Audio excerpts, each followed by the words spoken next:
nosotros escuchamos el corazón, sobre todo en esta jornada de los jueves, de nuestros hermanos, las personas con discapacidad, porque juntos ponemos en el aire las voces de Relacid.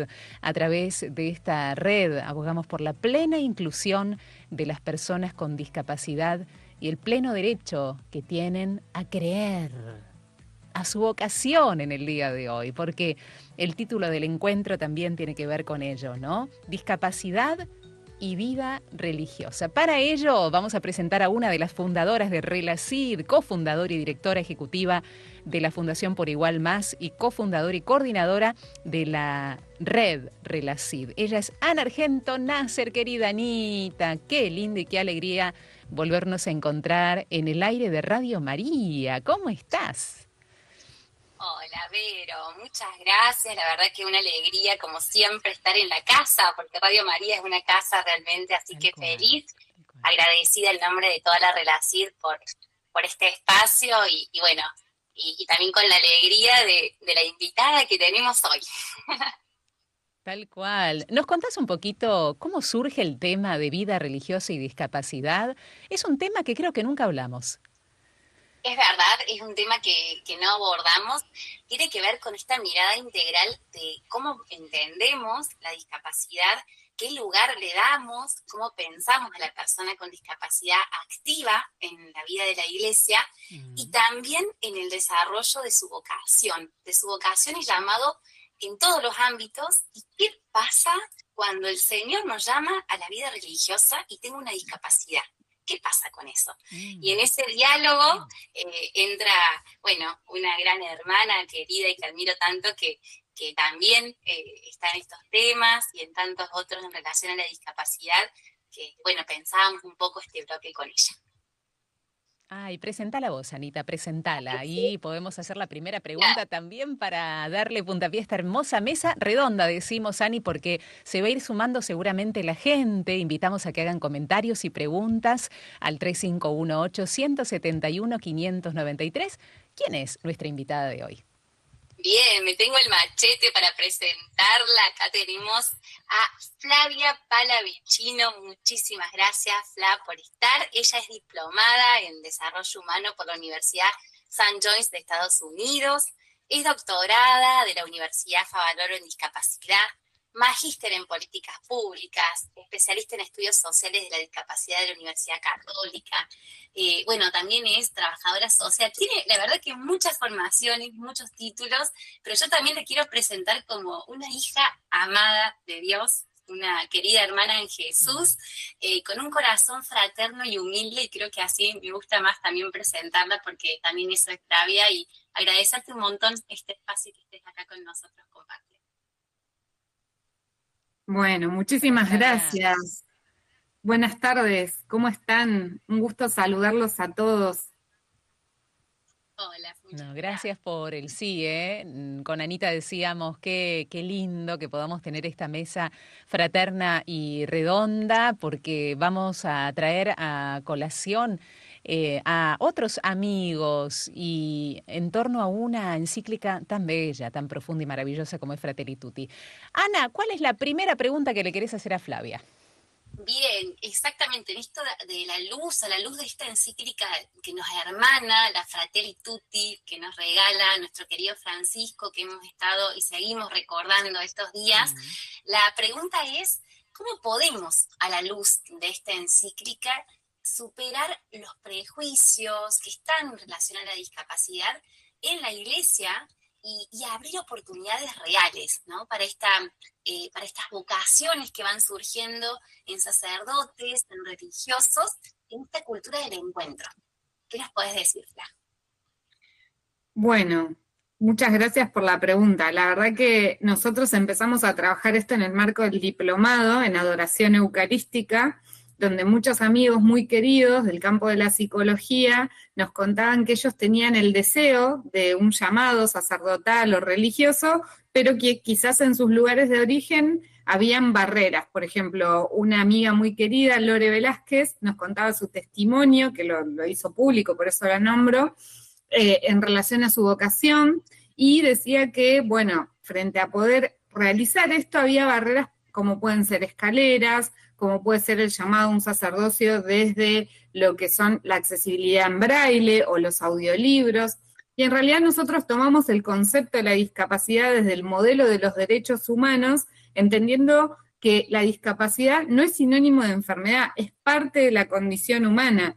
Y en esta línea de ser parte de la condición humana, la encíclica Fratelli Tutti, lo que nos viene a dar luz y lo que nos recuerda el queridísimo Francisco, es esto de construir puentes, ¿no? Y esta apertura en relación a lo que tiene que ver con que la persona con discapacidad sea protagonista de la pastoral y no simplemente una persona a la cual uno tenga que pensar una ayuda, ¿no? Porque se nos viene esta mirada más bien filantrópica de la ayuda, y en realidad lo que se busca es tomar en cuenta ese deseo, esa vocación, ese llamado al servicio y cómo desde los subsistemas sociales poder acompañarlos, ¿no? Sabemos que esta cultura del encuentro muchas veces requiere poner a disposición nuestras propias capacidades para hacer ajustes razonables, ¿no?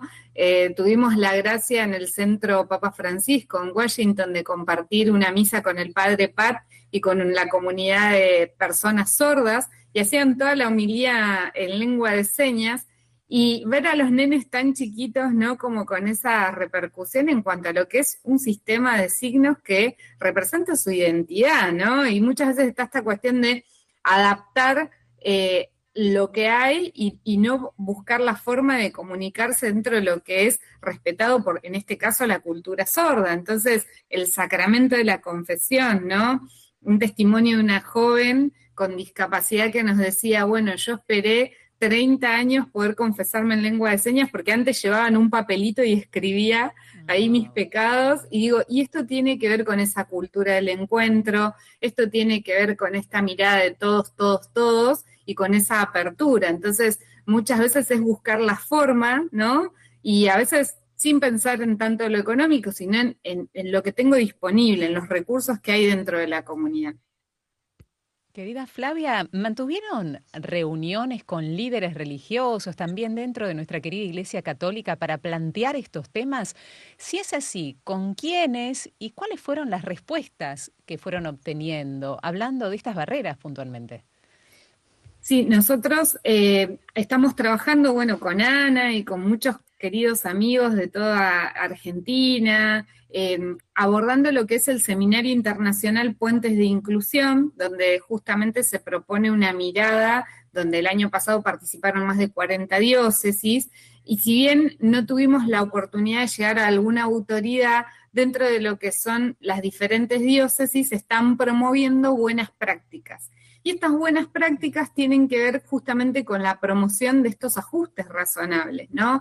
Con el hecho de decir, bueno, yo soy un aliado por la inclusión, entonces vamos a buscar la forma para vehiculizar este acceso, ya sea, por ejemplo, una persona usuaria de silla de ruedas, que si tiene que ir hasta la capilla en la silla y tiene calles de tierra, bueno, la accesibilidad, ahí aparece la barrera social, ¿no? Porque el deseo está, pero aparece una barrera. Entonces, esta promoción es más bien en esta instancia exploratoria de base comunitaria y tiene como finalidad en algún momento, Dios dirá, poder presentar un manual de buenas prácticas ya con un estatuto más formal ante las autoridades de la Iglesia. Pero estamos en esta etapa de sumar esfuerzos, hacer sinergia y justamente promover, ¿no? Promover lo que tiene que ver con la vida digna y con lo que nos hermana, que es nuestra condición. Así es. Ana, voy a vos. No sé si también vos podés contar, Anita, qué es este seminario Puentes de Inclusión y cómo trabajaron desde Por Igual Más en estas barreras que contaba Flavia, en este caso para llevar adelante una vocación religiosa. Pero Por Igual Más trabajaron muchísimo estas barreras en diferentes ámbitos. ¿Cómo es o no posible? ¿Cuánto tiempo tarda todo ello, no? Más allá de que sea en el ámbito de la iglesia, siempre hay reuniones previas. ¿Qué es lo que se necesita? ¿Cuáles son los pasos a seguir para que pequeñas y grandes barreras, sean arquitectónicas, sociales, culturales, se vayan derribando? El proceso, contanos más que nada. Bien, Vero. En relación a esto de las barreras, qué importante, lo primero, ¿no? Es siempre volver a algo que venimos hablando de la persona, que cada uno de nosotros, no todas las personas, somos singulares, únicos y trascendentes. Y primero, si una persona con discapacidad llega a conocerlo y preguntarle, ¿no? No suponer.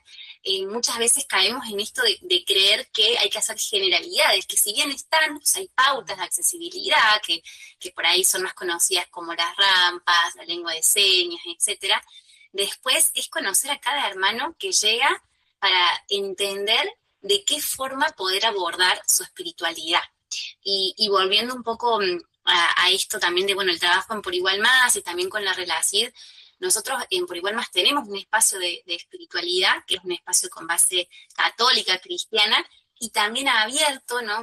Porque la fundación de por sí trabaja mucho la diversidad y la apertura, que eso nos permite también transmitir al Señor a otros hermanos, ¿no? De hecho tenemos hermanos budistas o hermanos de otros credos que se acercan en esto de encontrar otros modos, ¿no? De desarrollar su espiritualidad, que es maravilloso lo que se va dando. Y en este espacio que hay personas con y sin discapacidad, con todas las discapacidades, nos supone esto de pedirle al Espíritu Santo la creatividad, ¿no? Entonces, cuando uno prepara una reunión, es si viene una persona ciega, bueno, ¿qué podemos desarrollar en cuanto, por ejemplo, al olfato, en cuanto a lo táctil, que pueda transmitirle la esencia del encuentro? Y así con cada una de las personas, ¿no? En relación a personas con discapacidad motriz, bueno, tener en cuenta los accesos, las circulaciones libres, si hay sanitarios que sean accesibles, en cuanto a las discapacidades intelectuales, cómo lograr concretar ideas, no hablar tanto en lo abstracto. Entonces, hay cuestiones así generales, pero después lo primero es acercarnos a cada hermano y conocerlo, ¿no?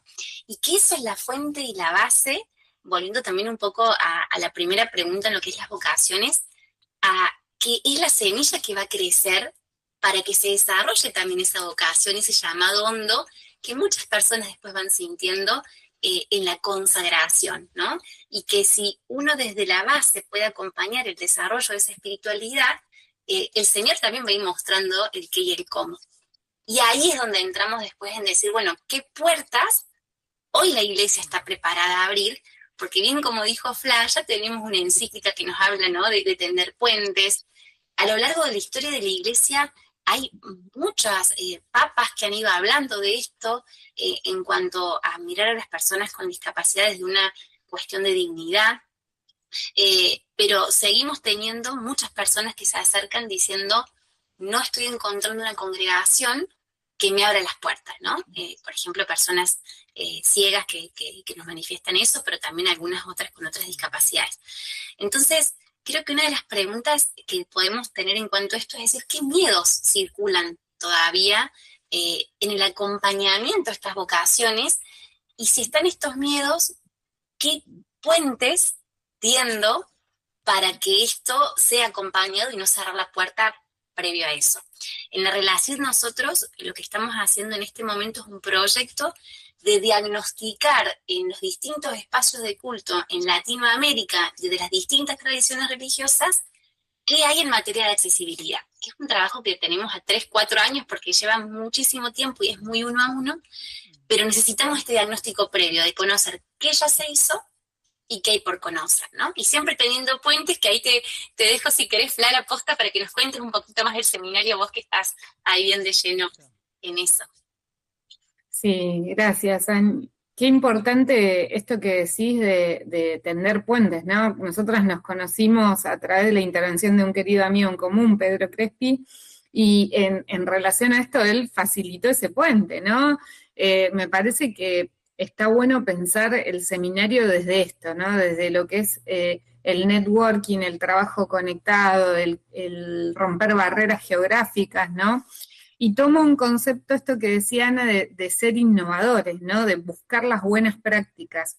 La querida Liliana Pantano, en su libro De los dichos a los hechos, va a decir, es imposible hasta que se hace, ¿no? Cómo pensar estas buenas prácticas y qué hace que una buena práctica se pueda llevar en una comunidad o en otra, justamente el hecho de que sea replicable, de que sea innovadora y que nazca de la propia comunidad. Y me parece ahí que en ese sentido esto que trae Ana es vital, porque nosotros cuando hablamos del seminario Puentes de Inclusión, lo abordamos desde una expertise técnica, pero a la luz de lo que tiene que ver con la encíclica Fratelli Tutti, pero entendiendo la espiritualidad como un derecho. Esto me parece que es como la piedra fundante, porque nosotros decimos, bueno, el derecho a la salud, el derecho a la educación, el derecho a distintos espacios, está perfecto. Ahora, ¿qué pasa con ese derecho a la espiritualidad? Un poco en este seminario, que el año pasado pasaron grandes amigos de distintos lugares del mundo y este año continúa. Es abierto, es online, es gratuito, tiene una certificación de 40 horas pedagógicas de la Universidad del Salvador, desde la Facultad de Psicología y Psicopedagogía y de la Academia Internacional de Líderes Católicos, por eso hablo de la formación técnica, pero no deja de lado esta perspectiva humanista y esta perspectiva espiritual que tiene que ver muchas veces con eso invisible, ¿no? Goffman nos va a hablar del estigma social como ese atributo negativo que uno piensa en relación a una persona, a un grupo social, y muchas veces cuando nosotros pensamos en discapacidad, pensamos en lo que no se va a poder, ¿no? Bueno, no puedo esto, no puedo aquello, no puedo lo otro. Nosotros lo que tenemos que volver es a la esencia, ¿no? No a la discapacidad, sino al deseo de esa persona. Bueno, ¿qué es lo que quiere Juan? Juan tiene el deseo, el llamado sacerdotal, perfecto. ¿Qué dispositivos alternativos podemos promover para que él pueda llevar a cabo ese llamado, esa vocación, dentro de lo que son los dispositivos accesibles? Entonces, me parece que pensar en esa clave de ajustes razonables, entendiendo que en América Latina y el Caribe hay 85 millones de personas con discapacidad, esto que decía Ana del labor de hormiga que hace la red, me parece vital como para sistematizar algo que parecería no ser una prioridad, pero sin embargo la Organización Mundial de la Salud nos habla de la espiritualidad como un efecto balsámico, como ese refugio donde incluso no solo las personas con discapacidad, muchos cuidadores, muchos papás que tienen síndrome de burnout, síndrome del quemado por muchas horas de cuidado, encuentran un descanso y muchas veces esa flexibilidad o esa apertura queda como una asignatura pendiente. Entonces, un poco la propuesta de este seminario y en relación a lo que Ana planteaba de la segunda línea de pregunta de los prejuicios, cómo romperlos, yo creo que tiene que ver justamente con desaprender lo aprendido y buscar las formas para poder, justamente como nos diría el querido Demetrio Casado, hacer una sociedad más justa, más hospitalaria, con mayor cobijo y con una perspectiva humana, porque en definitiva es el rostro de la humanidad y el amor fraterno o esta amistad social de la cual nos habla el querido Francisco, a lo cual uno aspira o intenta perseguir y construir. Sí, la verdad que gracias, un gusto y obviamente a plena disposición de redes sociales, consultora-Fla Palavecino, me puede escribir por ahí y quien necesite algún apoyo o alguna orientación, con todo gusto. Me parece importante esto de que ella plantea, recién hablábamos con Ana, ¿no? Que muchas veces la mirada hacia la discapacidad, y de hecho Jesús lo trae en los evangelios, ¿no? Esta cuestión de el recorrido antropológico como un castigo divino, como una maldición, ¿no? Y este pasaje de la Biblia donde Jesús dice, no, sus padres no hicieron nada y no hay ninguna situación de maldición. Digo, romper con ese prejuicio y entender que la discapacidad, como decíamos antes, es parte de la dignidad, y como dice la doctora Margaret Chan en el Informe Mundial de la Discapacidad, todos en algún momento de nuestra vida podemos sufrir una discapacidad en términos temporales o permanentes, ¿sí? Atravesarla. Lo que sucede, como bien dice Marcela, dentro del derecho canónico, nosotros estamos estudiando con el equipo de teología de la Universidad del Salvador el tema de derecho canónico, porque es algo muy fino y muy específico, donde hay evaluaciones particulares, ¿no? Pero nosotros hacemos el foco en lo que tienen que ver con las barreras sociales, con este prejuicio, con esta mirada de no va a poder, o quizás falta una rampa, que es algo accesible, razonable. Y en este sentido, me parece que los ejemplos de buenas prácticas tenemos uno desde Salta, que el padre Luis Antonio Sassano nos trajo en el seminario de un sacerdote que utilizaba lengua de señas, que tenía una discapacidad auditiva y sensorial, que justamente trabajó muchísimo porque tenía un familiar dentro de la congregación que hablaba lengua de señas y de alguna forma adaptaba esos apoyos, pero eso tiene que ver con la buena voluntad. Nosotros queremos ir un pasito más allá de esa buena voluntad hacia una buena práctica que de alguna forma esté organizada en una guía, en un manual, en un dispositivo que pueda servir de apoyo para todas las diócesis, ¿no? Y otro ejemplo que se nos viene es el de Xavier Society, esto es en Estados Unidos, donde ellos, como les decía, hay muchos sacerdotes ciegos que tienen audiolibros, que tienen las encíclicas, y esta fundación lo que hace es proveer ese material adaptado en braille, en audiolibro, y de alguna forma ser agente multiplicador de esa buena práctica. También en México, en la comunidad de Chihuahua, desde el equipo están trabajando desde la diócesis las misas en lengua de señas, y de alguna forma la promoción activa dentro de ese espacio es abierta y es comunitaria, ¿sí? Porque ustedes van a ver que hay personas que quizás leen el Evangelio en lengua de señas y tienen un intérprete que dice la oralidad. Entonces vamos en ese pasaje de la inclusión a la convivencia. Ese es nuestro camino o nuestro llamado, por así decirlo, para poder mostrar que la realidad es transformable en la medida que, bueno, se va hacia ese camino. Ana.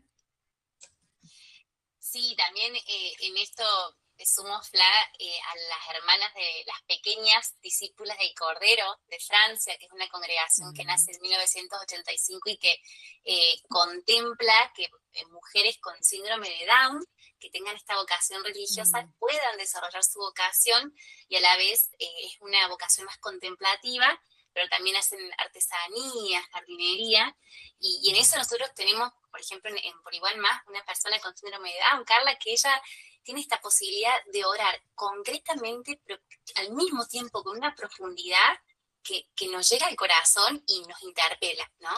Y también, por ejemplo, en Córdoba, en el Movimiento de la Palabra de Dios, está el padre Pablo, que en el caso de él adquirió la discapacidad, esto que decías, Flavio, esto de la discapacidad adquirida, y el proceso que se ha hecho es ir viendo qué ajustes razonables, por ejemplo, cuando da una misa, en el caso de él, el tema del habla está más difícil de comprender, entonces se subtitula, por ejemplo, la homilía que él da, entonces aparece en pantalla, y la experiencia del padre Pablo en muchos hermanos es que hay una gracia en la confesión. Confesarse con el padre Pablo, el Espíritu Santo actúa ahí para poder comprenderlo y recibir la gracia, ¿no? Entonces también en esto, confiar que si el Señor deposita la vocación y el llamado, hay que abrir la puerta, acompañarlo con el discernimiento necesario como cualquier persona que tiene que hacer su discernimiento, pero no temerle porque si el Señor lo depositó ese llamado, hay una gracia para eso.